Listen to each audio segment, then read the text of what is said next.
She had been selling blood plasma to get enough money for gas to take her children to school because they weren't living in the area where the kids could take the bus. And she had just run out of money. They had no money for food, they had no money for gas, and the little girls couldn't go to school anymore.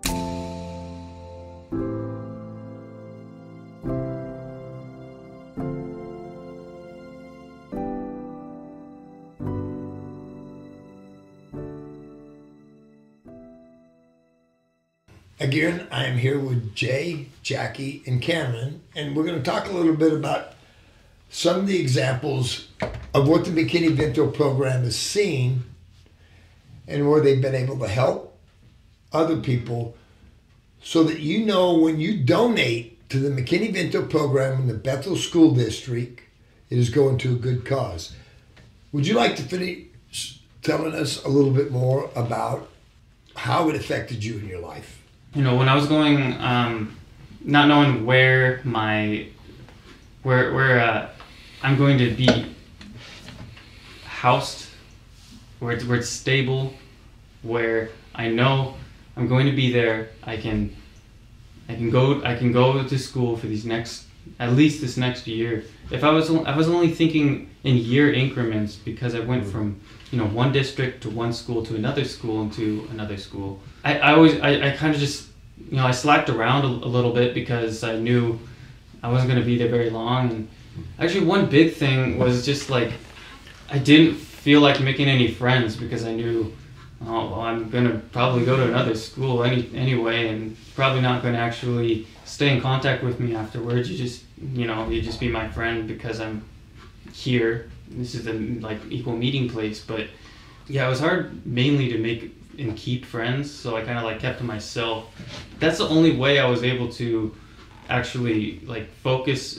By being alone, I can actually get my work done and everything. And there's also so many teachers within the district that I really liked, and going to the first school in freshman year at GK, I knew Miss Hallberg. She was really cool. I loved her in English. And there was Mr. Darby, economics, government. He was really cool. I love those people, but I knew that I might not be here this next year, and it just kind of killed me because I wanted to take their classes. They had other classes advanced and honors for the next grades, but I just knew I had to go to another school the next year. So I found other teachers I liked at the different school and everything, but the main thing was I couldn't make and keep friends and focus on my work. So did you feel alone a lot? Yeah, I would say I felt alone, but I also felt like I didn't have a choice otherwise, because they wouldn't stay around. Now, looking back and knowing more about the McKinney-Vento program, do you think if you and your mom had known more about it when this first started, it might have been different for you for the last few years? Maybe stayed at Franklin Pierce and graduated? Mm-hmm. Yeah, I mean, I think it would have helped. I'm not sure how far they would be able to pick me up or anything, and I just felt we felt there wasn't anybody who would help with that. And I was just told I was going to go to a different district because it's closer to the house, and so that's what I did. But maybe if I did have knowledge of the program, or knew that there were programs like that people can help, I probably would have done a lot better in school and took all the classes I originally wanted to when I was in Franklin Pierce.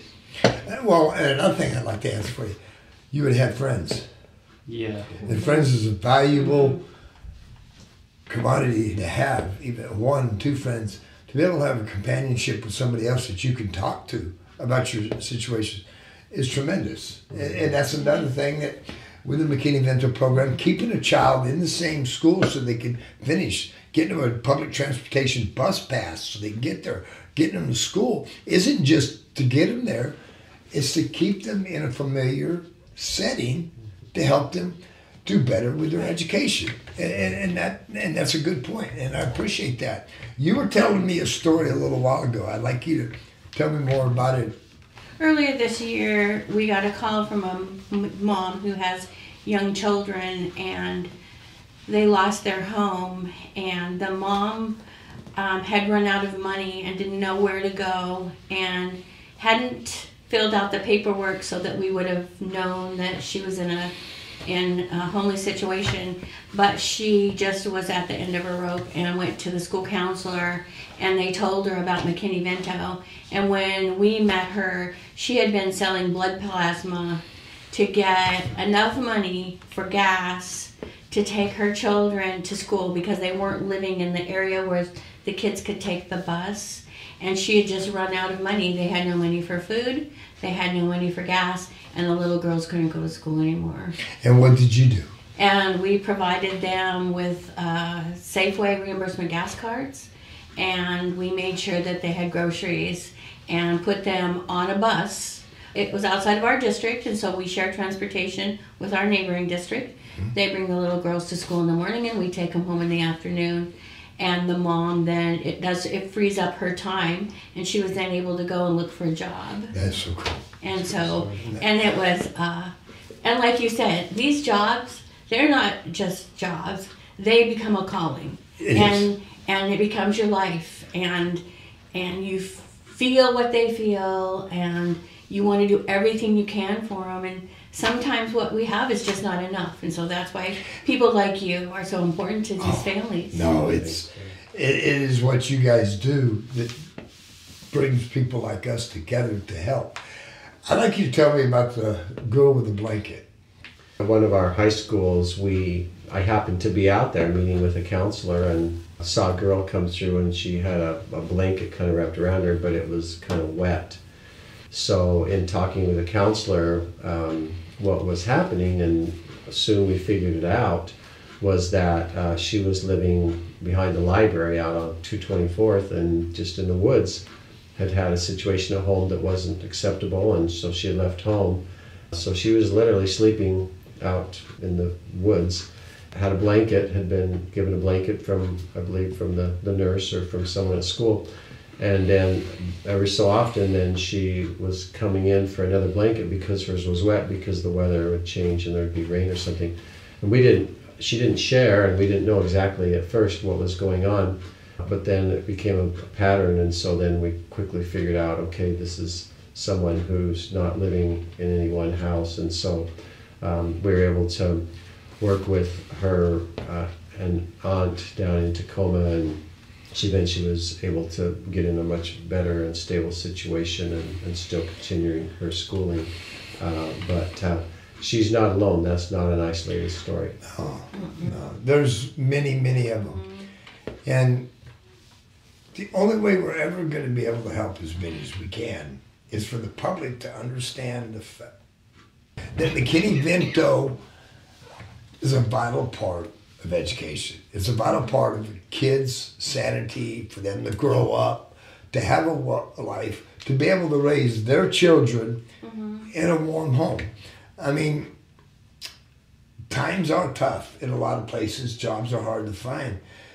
With the McKinney-Vento program with Quarters for Kids, our object, our mission is to help every kid that's hungry with a place to stay or find them the facilities and awareness to get help. So all of you out there, December 15th, Liberty Middle School, we will have a large fundraiser with speakers, improv, food. Tickets are free. Please come listen to some great stories and some great people. And please think about donating for this Christmas to Quarters for Kids or Bethel School District's McKinney-Vento program.